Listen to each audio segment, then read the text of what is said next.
തിരുവനന്തപുരം മേഖലാ ക്ഷീരോത്പാദക യൂണിയനും കരുനാഗപ്പള്ളി തൊടിയൂർ നോർത്ത് ക്ഷീരോത്പാദക സഹകരണ സംഘവും ചേർന്ന് ക്ഷീരകർഷകരെ സഹായിക്കാൻ സമ്മർ ഇൻസെന്റീവ് നൽകി.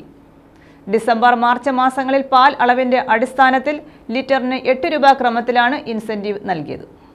സർക്കാരിന്റെ ഭാഗത്തു നിന്നും ക്ഷീരകർഷകരെ സഹായിക്കാൻ യാതൊരുവിധമായ സഹായമുണ്ടാകാത്ത സാഹചര്യത്തിലാണ് തൊടിയൂർ നോർത്ത് ക്ഷീരസംഘം ഇൻസെന്റീവ് വിതരണം നടത്തിയത്. ക്ഷീരസംഘം പ്രസിഡന്റ് ഷിബു എസ് തൊടിയൂരാണ് ഇൻസെന്റീവ് വിതരണം ചെയ്തത്.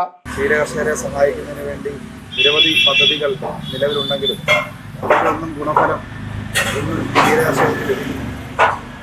വളരെ ബുദ്ധിമുട്ടാണ്. ഈ വേനൽക്കാലത്ത് ക്ഷീരകർഷകർ അഭിമുഖീകരിക്കുന്ന വിഷയങ്ങളെ പറയുകയാണെങ്കിൽ ഓരോ ദിവസവും പശുവിൻ്റെ അസുഖം, വലിയ തുകയാണ് അവർക്ക് മരുന്നിന് വേണ്ടി ആവശ്യമായി വരുന്നത്.